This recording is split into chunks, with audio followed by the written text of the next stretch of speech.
Hey guys, what's up and welcome back to the channel. I'm gonna start back on the engine tonight. Been dragging my feet just a little bit on the engine as far as doing some more assembly because I've been waiting on an item to come in and be available.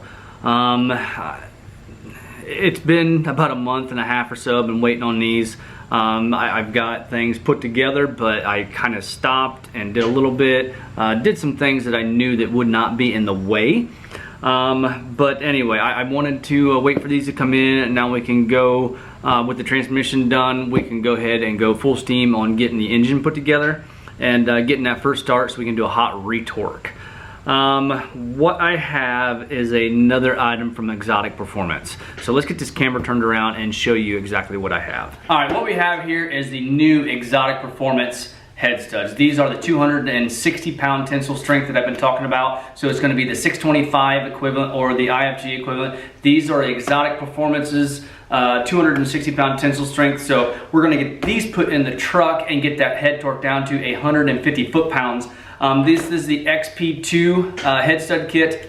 They've been in development with these for just a little bit now, and they are available for a 98.5 until 2020, so it's all 24 valve, whether it be a 6.7 or a 5.9. They do have a head stud kit available for the 12 valves also, and then they also offer a rocker arm purchase, so you don't have to take your factory ones and have them milled. It's added expense to have them milled, or you can purchase what they have. I'll put a link in the description for Xotic Performance's website, and also they have another kit that's available too, which would be like the ARP 2000 equivalent.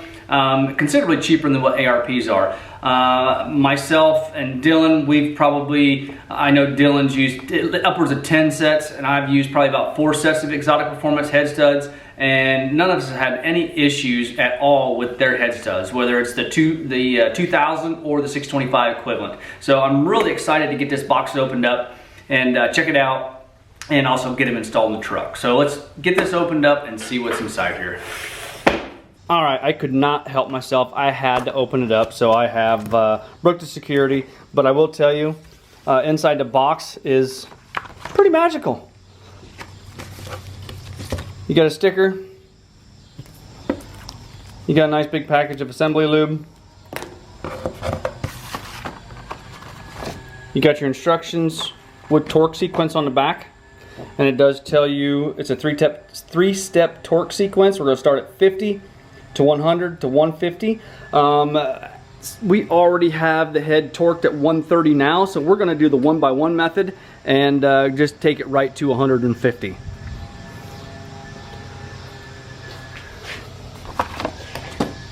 And then packaging, it is second to none. You got some nice foam in here. Everything is separated by foam. Each individual stud is in its own sealed tube, along with the nuts. Got 2 tubes of nuts, and then also a tube of washers. It comes with a 1/2 inch 12-point 14mm socket, and also an Allen wrench, which I can't get to right now, to run them down in the block. So all of them are in there. You got your 6 longer ones for your exhaust side, and then the rest of them to do the assembly on. These are a phenomenal packaged set, and then they're just so pretty.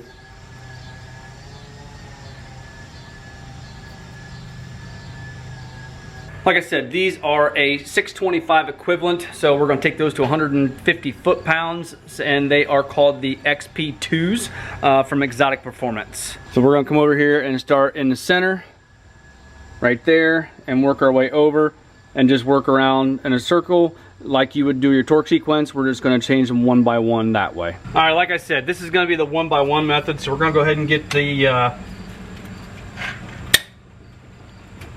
these head studs out.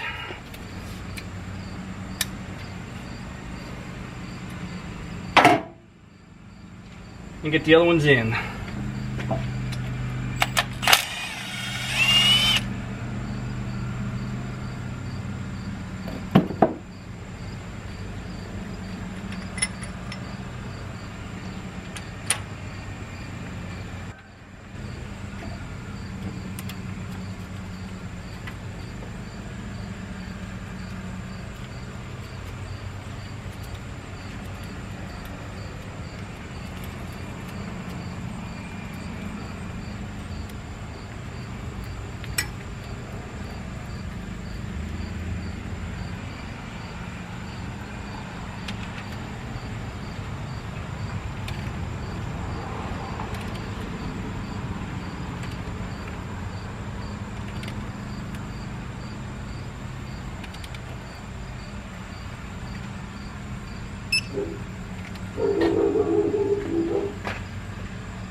All right, like it said, it is the next day. It was pretty much dark when I finished up, so yeah, it was, I forget that always takes just a little bit longer than what I anticipate, you know, just putting head studs in versus putting a 1x1 method. Yeah, it takes just a little bit longer to do it that way, but we do have all of them in and torqued to 150 foot-pounds.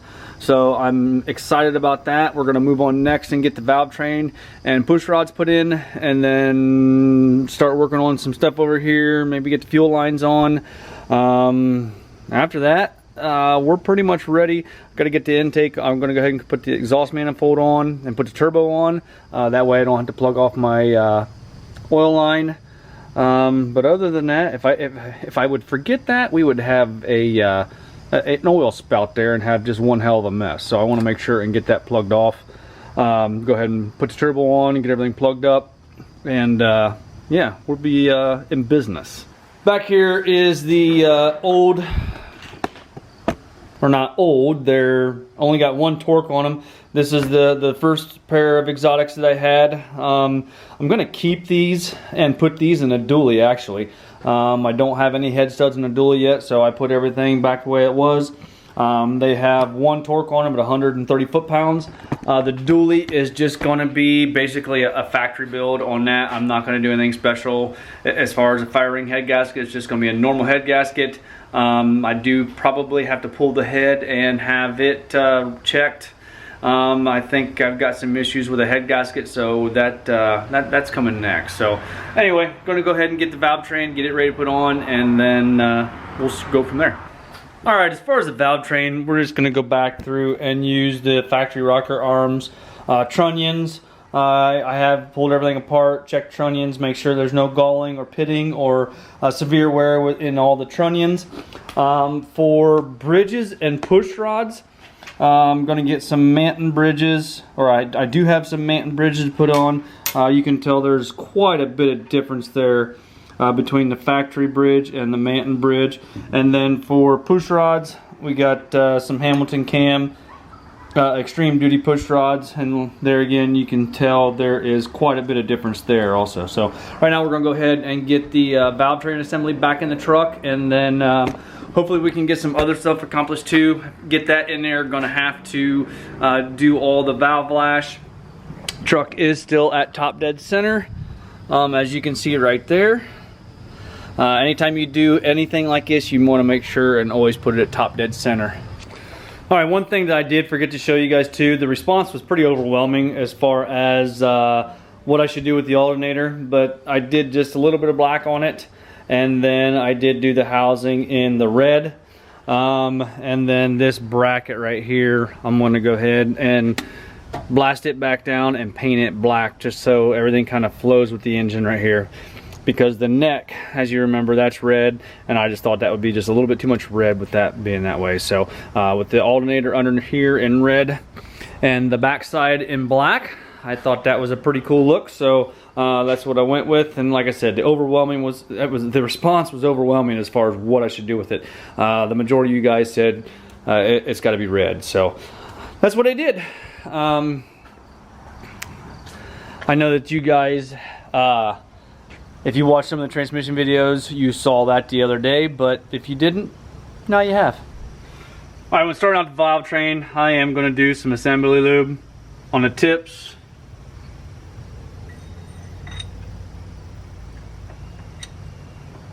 And then I'll put just a little bit in the cup on both of them.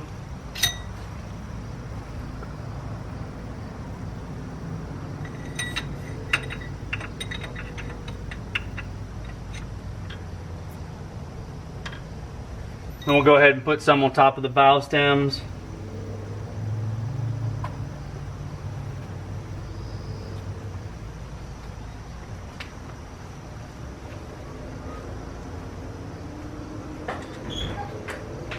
And then I'll put some on top of the bridges. And like I said, I have taken apart the valve assemblies and cleaned and checked everything as far as the trunnions, the insides of the rocker arms,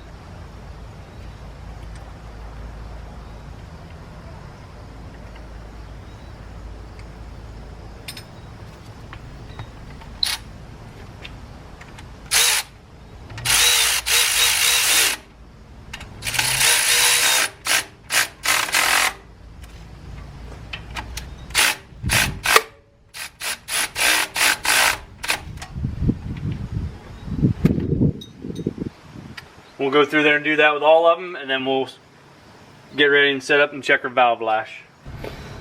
All right, when you get to these back two cylinders, number 5 and number 6, in the cowl, there's holes to where you run your push rods either up and through or drop them down here. Now here you can drop them down in. On the back side, you have to run them up and through because it's up underneath the actual dash of the cowl. So on 5 and 6, that's where you will how you will get your push rods in on the back cylinder number 6. All right, with that, I think that's pretty much going to take care of it for tonight. I didn't get quite as far as I wanted to, but all this stuff is so tedious and time consuming. It just takes a while putting this stuff back together. I got everything, got all the valve assembly torqued, 27 foot-pounds on all your valve nuts, or your rocker valve nuts, your rocker arm bolts here. I have to go through and check my valve lash yet. We're at 10 and 20 thousandths, 10 intake, 20 thousandths exhaust. You check 6 of them at top dead center, and then you check 6 of them at bottom dead center. So just got to go through there and check those, and we're getting ever so close. All I got to do is put some fuel lines on, put the harmonic balancer on, put the exhaust manifold on with the turbo, put my air dog on, and we're ready to do a fire up on this thing. So one day next week we should do be ready to start the engine. Hopefully maybe this weekend. I don't know. We'll see how far I get. So yeah, we'll start it, let it run for just a little bit. I'm gonna let it run without any coolant or anything in it. It'll just run like that up to operating temperature, which is about 180 degrees. And we'll take a heat gun and we'll shoot the oil filter. When the oil filter reaches about 180 degrees, we'll shut it off, pull the valve assembly, or the valve train back off, do a hot retorque, and put the valve assembly back, or valve train back on. I don't know why I keep saying that. Put the valve train back on and set it and torque it an additional time, and we should be good. The reason you want to, I mean, you can't get to all your head stud bolts to do the retorque. So the reason you want to check your valve lash again is because you are going to possibly crush that some more, and that will change your valve lash. That'll change the distance between here and here and here and here. So ever so slightly, but it does make a difference. So you always want to make sure and recheck your valve lash after you do a hot retorque. So that's a mouthful. All right, I think that's pretty much all I have for tonight and last night. So if you guys don't mind, hit that like button, give me a thumbs up, subscribe if you have not already done so, and we'll talk to you guys later on.